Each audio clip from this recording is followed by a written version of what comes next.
Bienvenidos a Soy Violento, Soy Macabro Podcast. Yo soy Ali. Y yo soy Dee. Y hoy Dee nos contará de un caso que sucedió en Flagstaff, Arizona.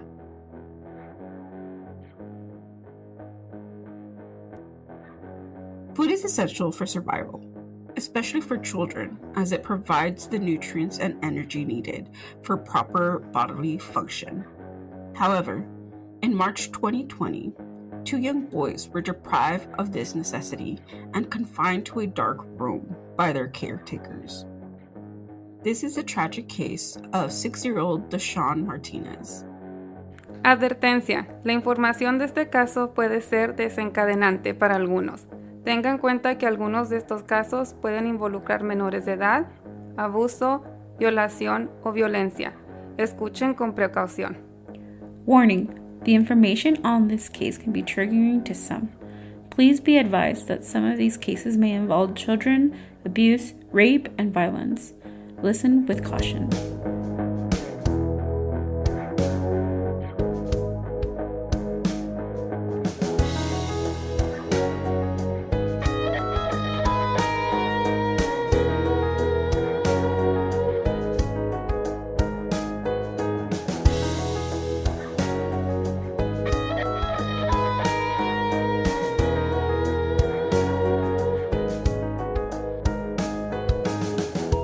I got a call from my brother on March 2nd saying that Deshaun's dead. I still cannot fathom the fact that they could do that to their own child.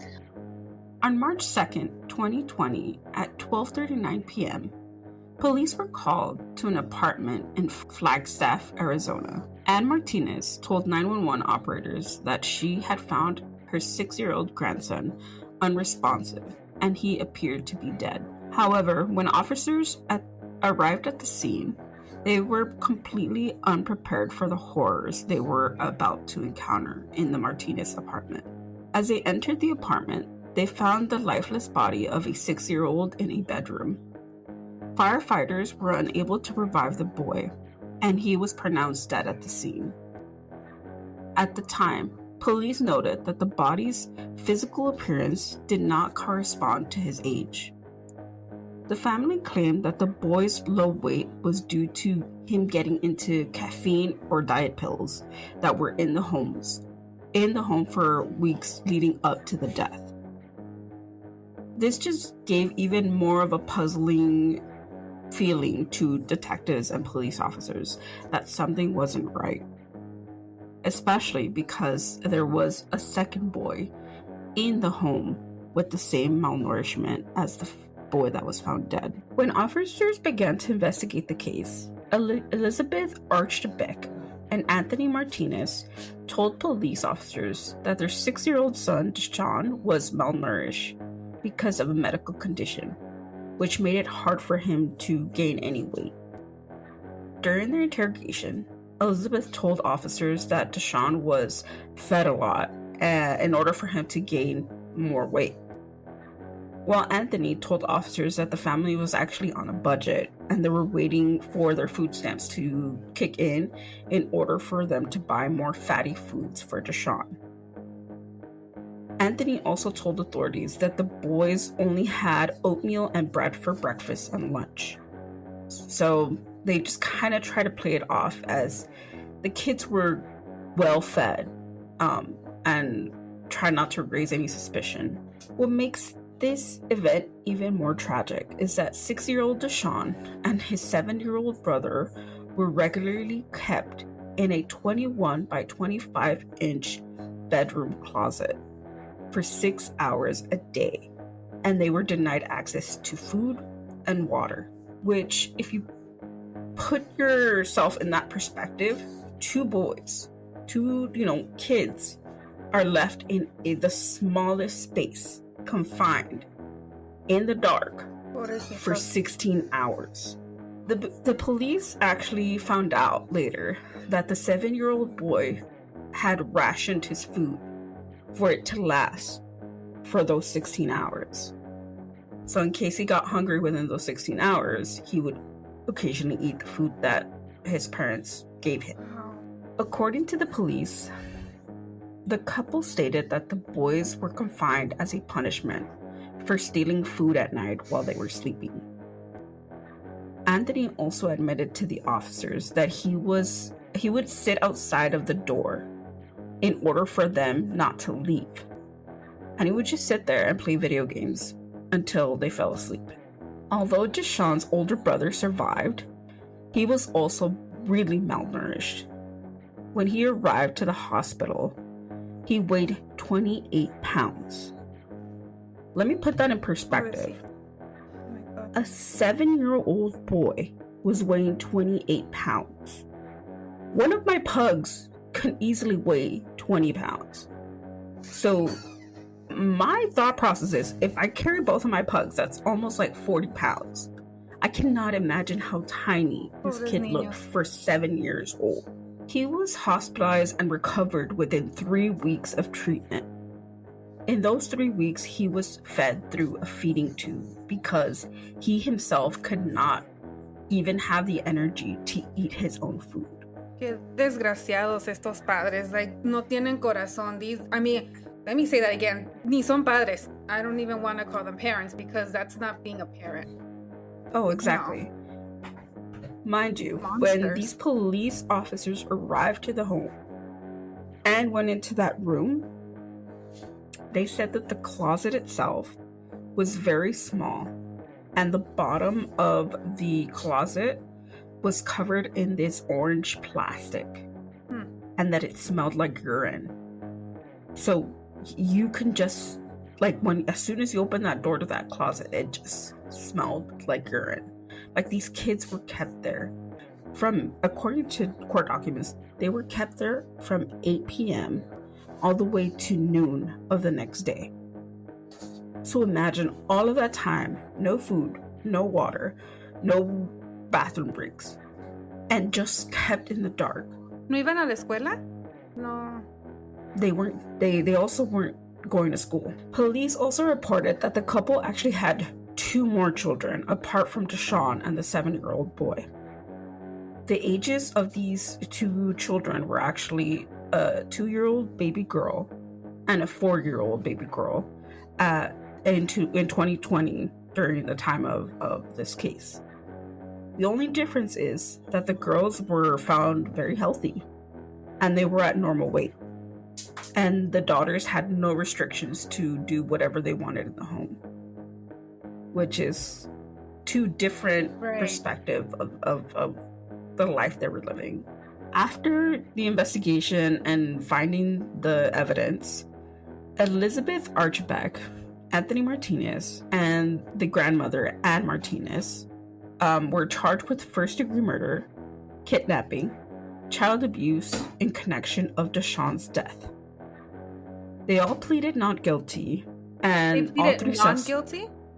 Yeah, they pleaded not guilty.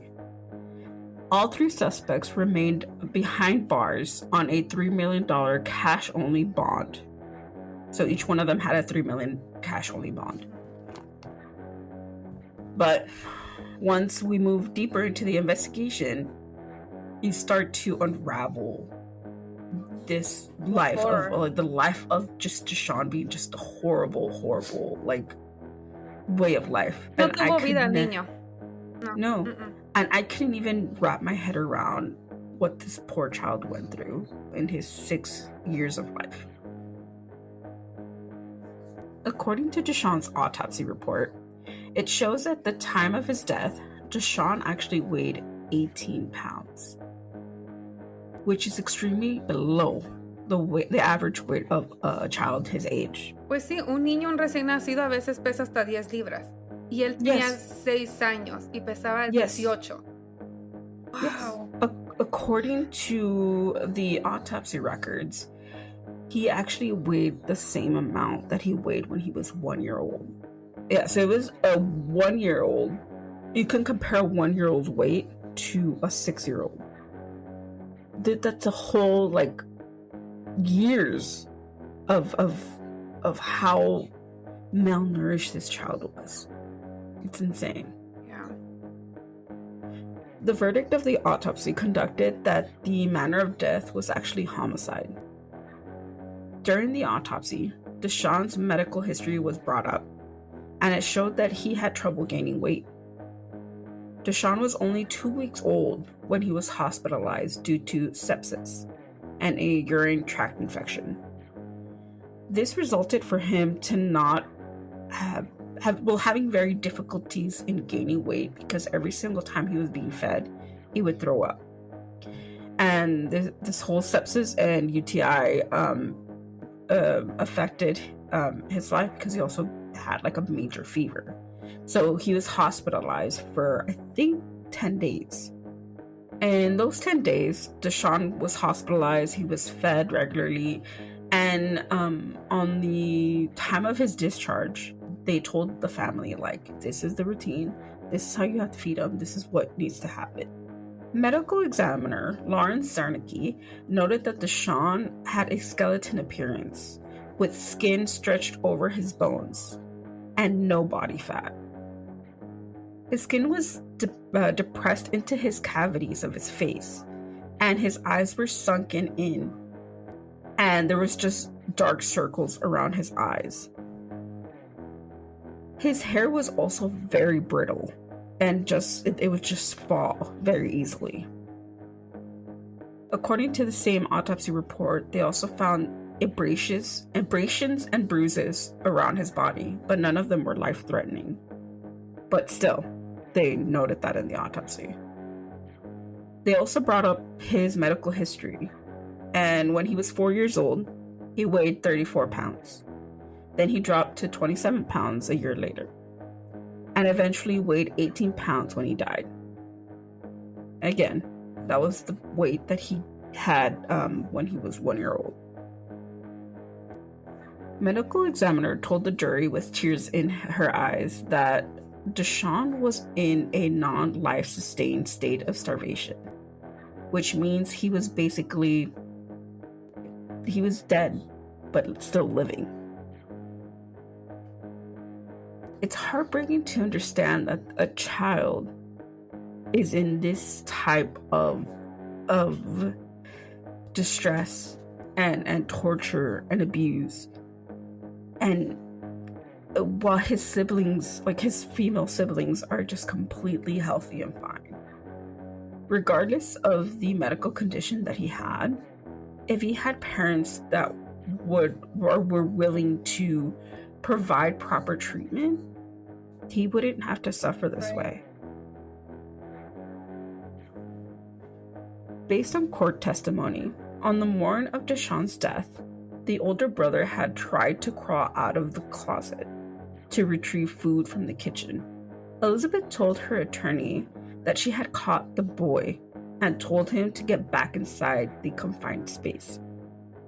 That was just a few hours before Deshaun actually died. State Attorney Michael Tunick projected pictures all over the courtroom, with pictures taken from the investigators that clearly shows that the refrigerator was stocked with food. The freezer had held cuts of meat. There was frozen fruit, ice cream, and in the pantry there was boxes of cereal, soda, snacks, and cookies. Detectives told the court that Deshaun's older brother was also bare bones, and that he had a skeleton-like figure. At the moment they removed him from the home, the young boy had to be hospitalized and tube-fed in the Phoenix Children's Hospital for weeks. According to the documents, while the boys were locked in the closet and deprived from the world, the couple's 4-year-old daughter was actually allowed to attend school. And on the morning of Deshaun's death, Elizabeth had an alarm set at 11 a.m. to make sure that she was reminded to go pick up her daughter from school. Mind you, the boys were allowed to leave their closet at 12 p.m. So she really only had interest in what the girls were doing instead of providing a loving home for their boys, which is completely heartbreaking. It infuriates you Yeah. There's no words to describe what you feel in the moment by hearing this. It's just anger. It truly is. Yo no sé cómo. I don't know how people are capable of doing this to their children. It's like, why even become parents? Exactly. Es lo que no se entiende. I mean, you'll probably talk about it as as the episode goes on, pero ¿por qué la diferencia? Eran capaces, right? It's not like they were incapable. They were capable of loving and being able to form a family because they showed it with the girls. Era nada más con ellos. Yeah. And once I unfold further court testimony, you'll not understand, but like get an insight on what happened. So you might be asking yourself, why wasn't the Department of Child Safety ever called? But according to the Daily Beast, Child Safety Agency actually confirmed that one of their agency's workers had previously visited the home. This happened on February 18th, 2013. Following a report of 2 allegations on abuse concerning one of Deshaun's siblings. So if we kind of trace back, this must be happening when Deshaun and his older brother were living in the home because the girls were too little pretty much the only 2, I guess, that were living in the home were Deshaun and his older brother. Yeah, because the girls weren't born yet. The girls weren't born yet. Mm-hmm. But according to the Daily Beast, both allegations were unsustained. The department actually stated that the couple, quote, agreed to participate in voluntary in-home services, which was completed on July 2013, and then led to the case being closed. So it's basically, you just do this service, we're going to check up on you every so often, and once you're done with it, we'll put this behind us. En ese reporte no dijeron, no dieron detalles de qué pasó, nothing. No. Okay. It just said that there was 2 allegations on abuse, but that's about it. So there was no definition on what was going, if there was malnourishment, or if they were getting hit on or whatever. None of that. It was just they just kind of quoted it as abuse.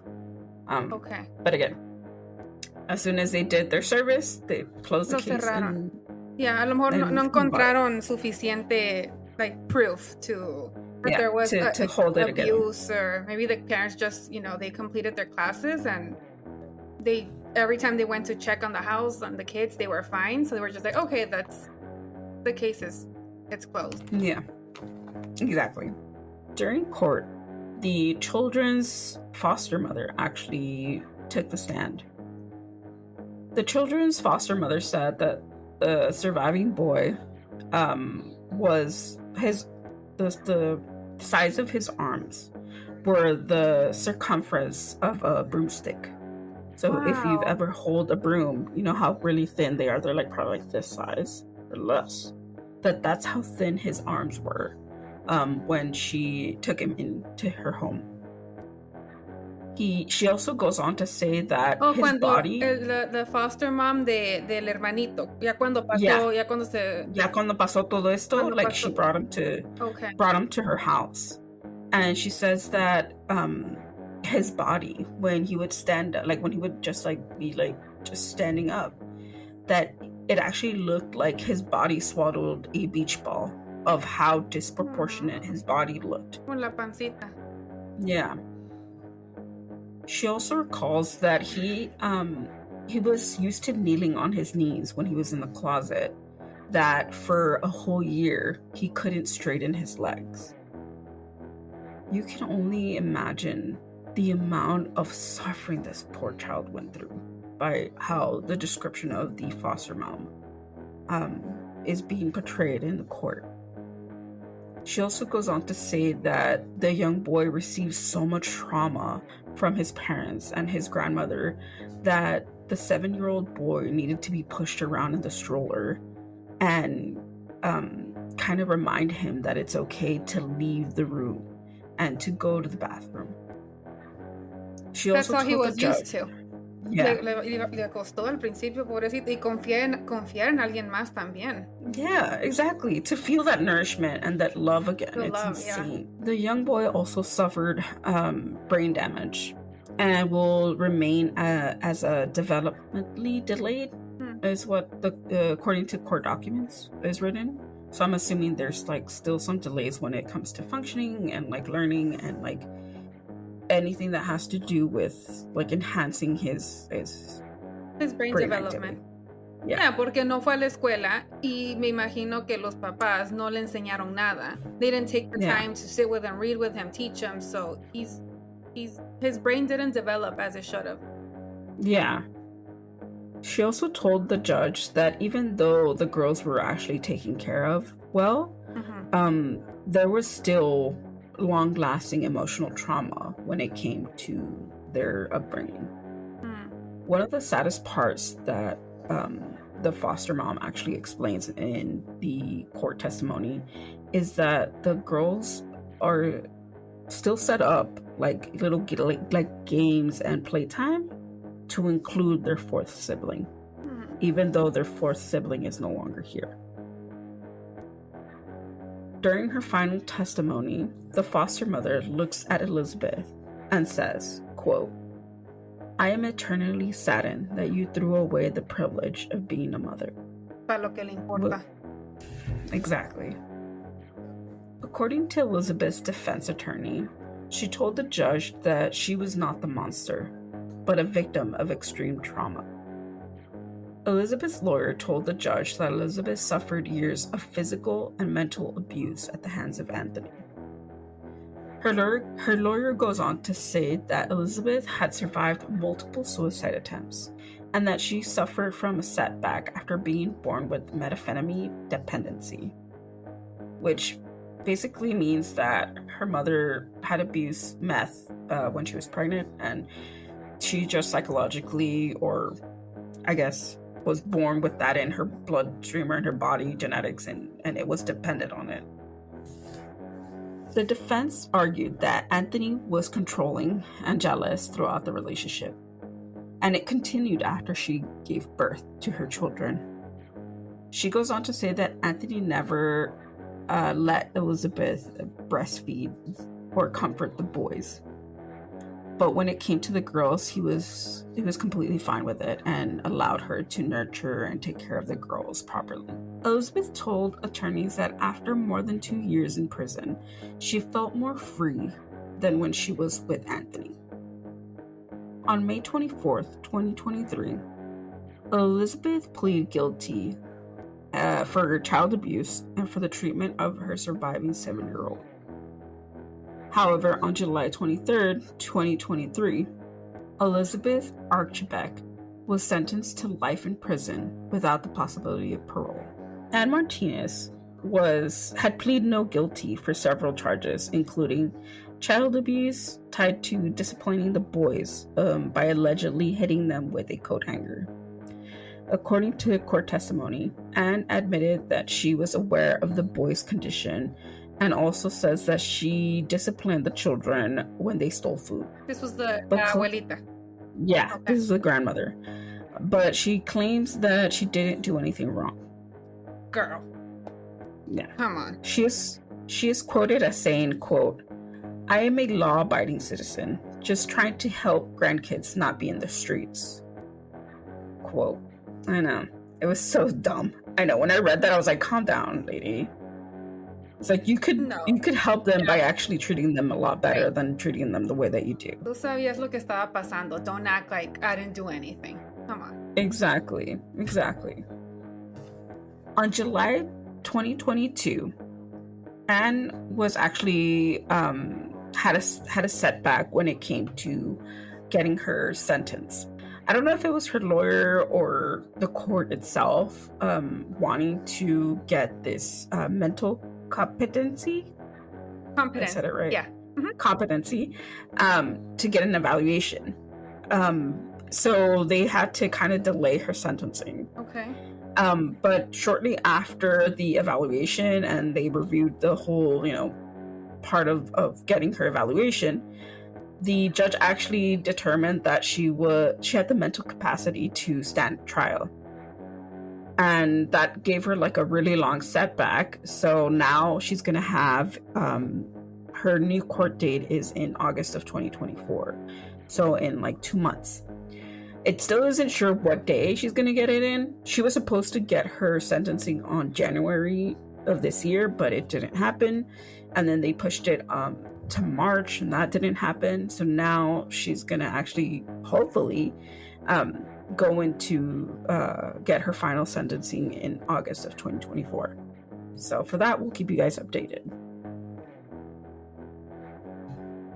However, when it came to Anthony, they kind of reversed the situation. They put Anthony into a kind of like, I had no right to, parent my child. During closing arguments, the defense attorney, Joseph Carver, told jurors that Elizabeth was actually the dominating one in the couple's relationship. He goes on to say that Anthony never displayed any independent decision-making when it came to parenting their children. And on March 23 of this year, which is 2024, the Coconino County Superior Court jury delivered a guilty verdict against 28-year-old Anthony Martinez. Anthony was also found guilty of 2 counts of child abuse, 2 counts of kidnapping, and 2 counts of aggravated assault on law enforcement officers. According to the moment that he got arrested and was going through booking at the police station, Anthony was actually forced to be placed in a wheelchair and strapped down because he was acting erratic and punching things and just spewing verbal threats and just going insane. So they added that charge at the end when he was arrested. Although he was sentenced by a jury, we are going to wait for his final sentencing on July. We're gonna wait for his final sentencing by a judge on June 28th of this year, which is 2024. So we still have final sentencing for Anne and for Anthony so far. In the end, Deshaun's story is a sad reminder of the vulnerability of children and the improper and safeguarding of their basic needs.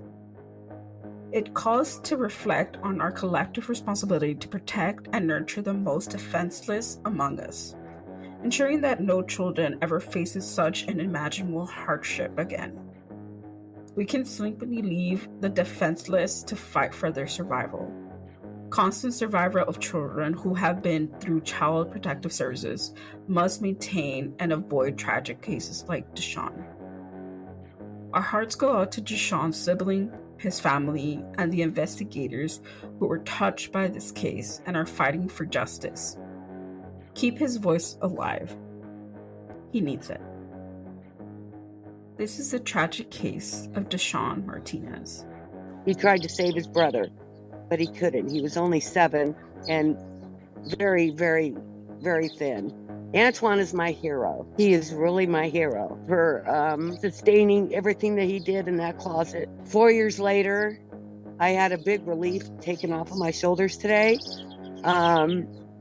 because he got every bit of what he deserved. Justice has been served, and you can be at peace now.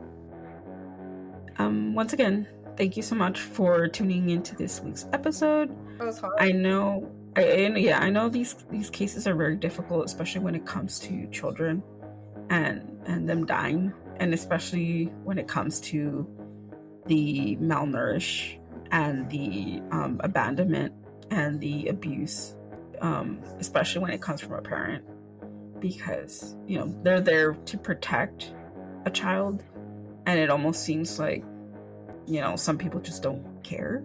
Hay personas que no deberían de ser padres. They just shouldn't have kids. I completely agree. Hay gente que quisiera y que serían amazing parents, and unfortunately they can't. And then there's these people who who have children and then treat them just horribly. It's insane. It just doesn't make sense. Why? And they're so defenseless, and Yeah. all they want to do is be kids and be loved, and it's just so heartbreaking, and I just can't wrap my head around this. When I first read about this case, it just broke my heart completely, because these kids were just, trying to survive, trying to feed one another, and just try to be there for each other, regardless of what they were going through. And even in the interview with his great aunt, like, she just says, like, they were brothers. They were there for one another. They took care of each other, and this just was so tragic for them to go through this. But yeah, it's just heartbreaking. El chiquito de 7 años salir ese mismo día y tratar de agarrar, me imagino que él estaba saliendo para agarrarle comida a su hermano. Yeah, and for I'm pretty sure. Just be like, no, go back. It's like, yeah. And I also like kind of heard somewhere where it's like, now he's gonna have to go through this, survivor's guilt, because he survived that, but at what cost? It's almost like, yeah, I survived this tragic event, but like my brother didn't, and it just like gives this unbelievable trauma on all his siblings. Yeah. Because even though the girls were treated much better, they're still gonna have that guilt of like, but why not my brother? Why didn't you treat my brother better? And it's horrible. It's just tragic. And I know that it wasn't defined properly on like why there was a difference, but apparently some machismo kind of bullshit, which I completely like. It's just heartbreaking. But yeah. So that was the case this week. I know it was really heavy, but again, if you guys want to talk about this case or any of the other 111 cases that we've done before, you are more than welcome to. Our DMs, our comments, and even our emails are open. Just, let us know, and we are willing to talk to you about this case, or you could engage into a conversation with other people that have listened to the episode. Let's see what else. Yeah, there's gonna be a oh, sorry. I'm like, is she thinking of what to like, how to go on? Yes. I kind of was. But there's gonna be also a question box in our Spotify where you can leave your comments, and we will pin them to our episode so other people can see it, and other people can add their comments into the box as well. We would really appreciate it to see your engagement on there. I'm still thinking of if I should bring back the Spotify polls, just because it's a little bit harder to do because I have to constantly think of something different. So let us know. Leave us comments there. And if you think we should bring back the polls, what should we ask? Do you want us to ask about the case? Do you want us to ask about something else? We really encourage your engagement because it really means a lot to us. Sometimes it feels like it's only me and Ali talking and that nobody wants to talk to us. So please leave us some sort of feedback, any comments, any suggestions. If you have comments or suggestions on another case, please let us know. I know they respond to us by like nos mandan DMs. So yes, and we're appreciating. Yeah. But come on, leave a comment here and there. We want to reply to you. Make us talk to you guys in the comments. We love talking to you guys. And sometimes we'll reply on our personal account because we're constantly trying to have conversation with you guys. We need friends. We need friends. But overall, thank you so much for listening. We appreciate every single one of you. If you can leave a review and like subscribe to our podcast, that would be great. Also, it'll help us rank higher on the platforms that we're on, and help us spread more of these cases and like share their voices with other people in our community and those that aren't part of our community. So yeah, we appreciate you all. And if you want to listen to the rest of our episodes, you can type in Servants to My Government Podcast on Apple Podcasts, Spotify, Amazon Music, and wherever you stream podcasts, just type in So Does Macabro Podcast, and our catalog should pop up. And yeah, you can listen to them there. Also, we have a YouTube channel. I always forget about YouTube. Try not to. You could stream this episode there, either the audio version or the video version. How many episodes do we have? I keep forgetting. Is it 9? Yes, this will be the 10th one. Okay. Yeah. This will be the 10th wait, episode. we started posting on YouTube in our 103rd episode. Okay, Yes. yeah. Mm-hmm. So we're working on this. Lupita's getting a little bit faster at this. I'm so proud of her. Look at her. Yes, we love that. Yeah, you can stream the newer episodes on YouTube. And yeah, if you want, leave comments there too. We would really appreciate it. And that's about it when it comes to streaming. Yeah. Or unless you have anything else. No, that is it. Okay. And if you want to continue the conversation, you want to look at any, photos regarding the case, any audios, any clips or anything, we usually post them on our Instagram or on TikTok or any of our other social media platforms. On Instagram, TikTok, Twitter, or X as it's known now, or Threads. You can follow us at SVSM_podcast, or you can go on Facebook and type in Someone to Macabro Podcast, and you will find our Facebook page there. If you want, follow us, leave us a comment, leave us a DM. We usually reply within a few hours, or at the end of the night, or the next day. We try our best. We're busy women. No, we're not. I'm just kidding. Yes, we are. But so far, I think that's it. Yeah, that's it. Did I miss anything? No, you're good. Okay, Covered we're everything. good. Nice. Awesome. All right, so we're finally at the last week of May. Sorry, May. It's May. It's May. It's gonna be May. Well, actually, we're at the end of May, so May already left. So yeah, we're at the end of around the corner. Yeah. May is over. June is around the corner. Get ready for Summerween, people. It's gonna be a thing. Just know it. And I'm gonna be ready to go out to the stores and buy all these spooky things. Of course you are. But yeah. Anything else? Any closers? No, We're good? we're good. All right, cool. So thank you all for listening. Thank you all for, everything that you do. And Todo el apoyo. Thank you. thank you so much. We love you guys. Ahí nos vemos. We'll see you guys next week. Bye. Adios. Stay spooky. Spooky. I'll never get over that. Bye.